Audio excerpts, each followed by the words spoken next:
Record. Hi there. My name is Jamie, and I'm the self-proclaimed movement maven, and I'm also a kinesiologist. And the purpose of this Instagram TV is to start talking about kinesiologists and what they do and how awesome they are. And no one that I've ever met, even myself, has ever really known since they were a kid what they were going to do, and people barely know what kinesiology is. So the purpose of this is to create an option for people to really see what kinesiology and being a kinesiologist means, and hopefully inspire some people to be one and learn a little bit more about how we can help you. So I just wanted to introduce my first guest.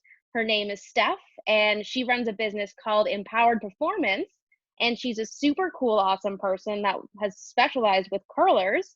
And I'm super excited for you to meet her. So, hi, Steph. How's it going, Jamie? I'm good, thanks. How are you? Good. The sun is shining. Life is good. Can't complain. Amazing. So I just want to start off by kind of allowing our audience to learn a little bit more about you and what's inspired you to be a kinesiologist. I like your beginning saying that a lot of people growing up didn't really know that they wanted to be a kin that end up as a kin. I actually started in high school. I really wanted to be a physical education teacher. I really liked my high school teachers. So I knew I wanted to go to Western and take kinesiology because that would allow me afterwards to get my Bachelor of Education. At the time, there was no such thing as like a registered kin, but we knew that it was coming. So I was introduced to it by a family friend saying that if I was going to go there, I wanted to make sure I get all the qualifications in case I wanted to get registered. But as I went through my undergrad in kin, I was like, you know what, I really want to be a teacher. I'm taking all these sports, like I'm learning about the body. This is what I'm going to do. And then I went back home to live with my parents and go to Trent and take my Bachelor of Education. But while I was there, I realized that I didn't actually like being in the classroom too much. I love teaching people and I love working with people, but I didn't really enjoy the classroom atmosphere. I wanted to be a little bit more dynamic and more specific to the person and what they needed. So while I was taking my Bachelor of Education, I became a certified personal trainer through CSEP, so the Canadian Society of Exercise Physiology.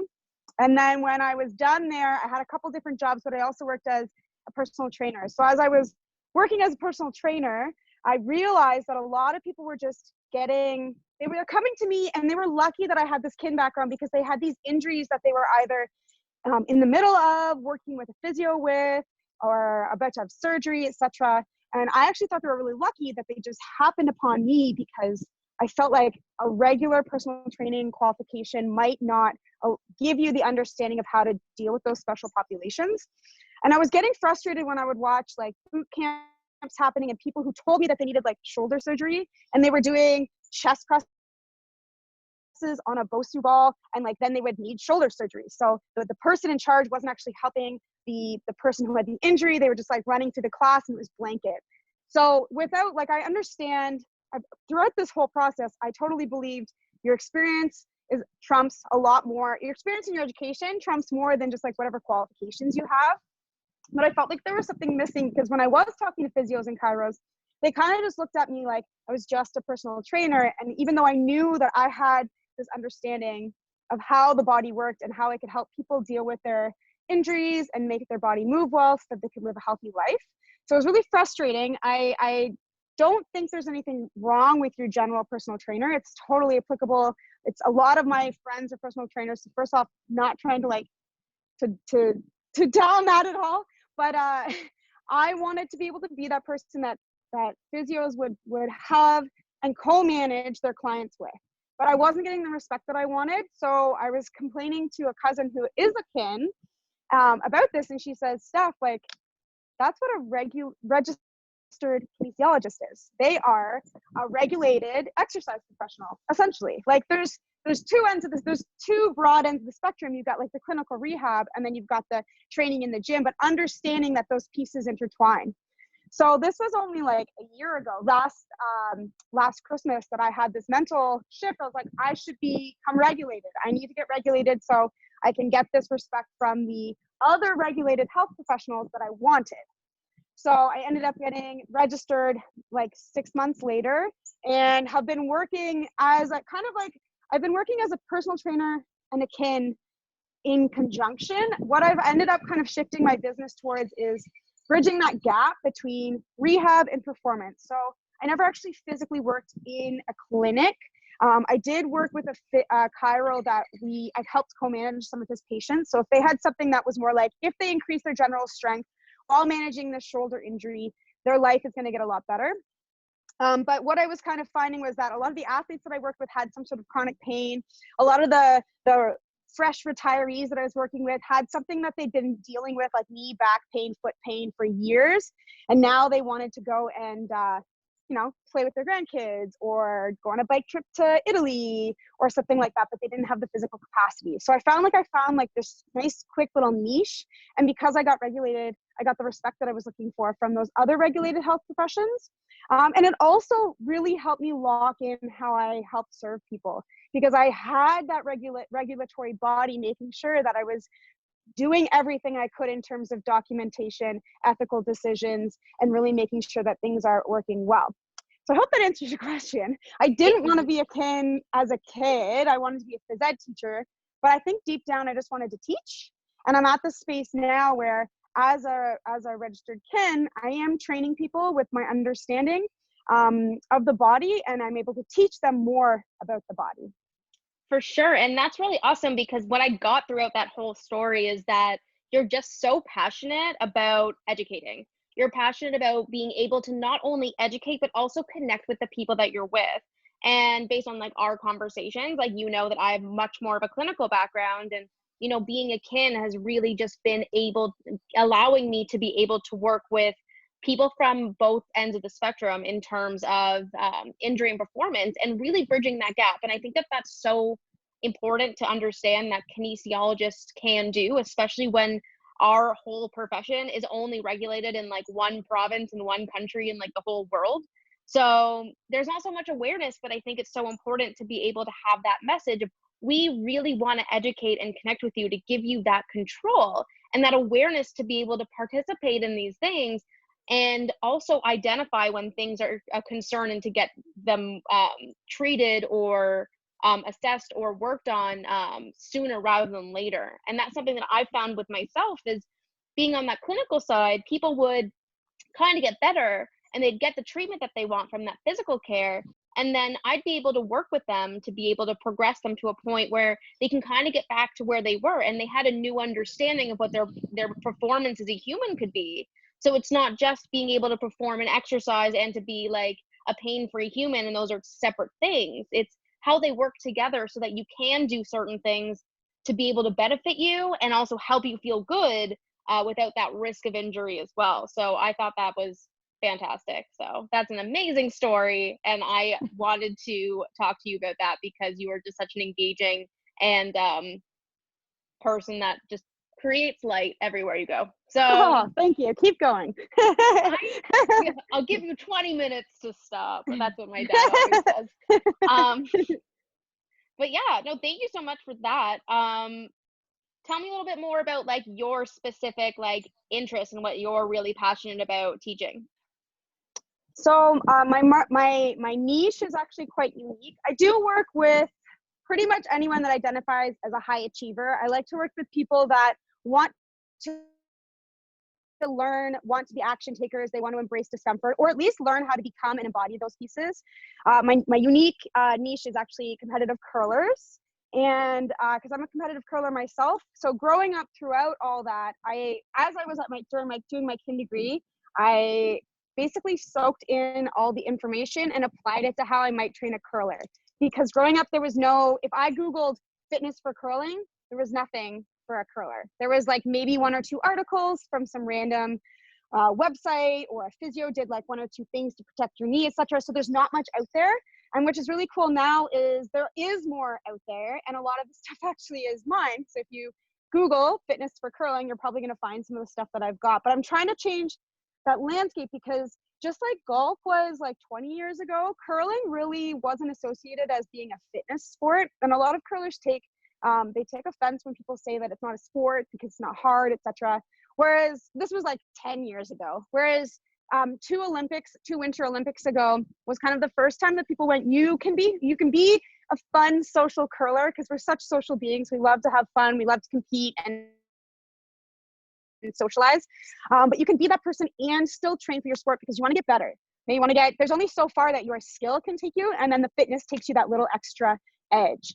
So what I've been focusing on the past 5 years is actually catering specifically to curlers. And I've been really fortunate to have people within Canada, the States, and even a couple people through Europe to be able to work with them, either in just like the training sense, so helping them prepare their bodies with my understanding of how biomechanics and physiology and then anatomy works, prepare their bodies appropriately for curling.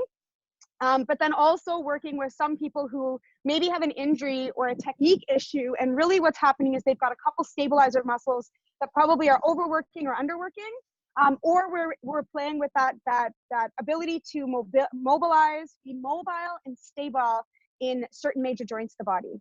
So it's been pretty neat, kind of nerding out super hard on my favorite sport. And yeah, I love it, which was nice. I get to use my kin background to help people be better at something that I really love, which I think is really powerful. So I'm very happy to be able to do that. I agree. I can confirm with you that it is very powerful, because even just hearing how you speak about it, like, it's very clear this is something that like you truly love and that you're passionate about, and that passion really shows through in terms of your ability to serve your people. And I think that that's so huge, because being able to create things out of a place of love and understanding as well, with that background that you have in terms of biomechanics and anatomy, it's going to be so impactful for your people to know that they're getting something that has a lot of love and a thought put behind it. So I think that that's so special. So tell me a little bit more about like what you're going on right now in order to support your demographic of people.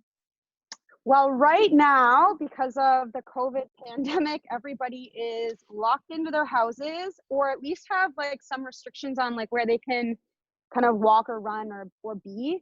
But the neat thing is I'm kind of like the hipster of remote training. For the past 5 years, I've been working online with curlers anyways, because they are, even if they are in the same province as me, they're probably spread across. Not many curlers actually, because there's not a lot of curlers out there. It's really hard to find like 4 players in one area. So I do a lot of my stuff remotely anyways. And yeah, it's an interesting, I just kind of have like broadened it. I've been able to add a couple more things for my audience. I ran a webinar all about off-season training. I'm trying to find pieces that are affordable for all people. So those that want to just put like, they want to learn and do it themselves, or the people that are like, no, we need the accountability, the coaching, and the really specific program. I can do both ends, where I just kind of give you the information and go, but I can also help you put things together that are specific to your needs and your situation, so that we can set you steps ahead towards your goals come the fall, because hopefully we're curling in the fall. And yeah, it's been an interesting challenge, but it's okay, it's all right. It's kind of nice being online. It's a different schedule. I get a little scattered sometimes, but what you gonna do? It's how it is. Awesome. We've all got our stuff. So That's awesome though, because you're setting yourself and setting your people up with options that will be able to be sustainable moving forward, because these problems don't just go away when we go back to normal life. They're usually hidden in the things that we're usually being consumed with anyway. So now it's that opportunity to take a step back and say, okay, how can I set myself up, and how can I be human but also get the support I need, which is also another human need, to be able to really excel at what I truly care about and what I want out of my life. And I think those programs that you have are going to set so many people up for success, and really are creating programs that can meet individuals where they're at. And I use that a lot. I love that term, because there's different types of people that process things differently, and being able to have options that are really meeting you where you're at in your life and in your interests and your concerns is so important, to be able to really get the most out of a service anyways. So Steph, where can people find you when they want to work with you?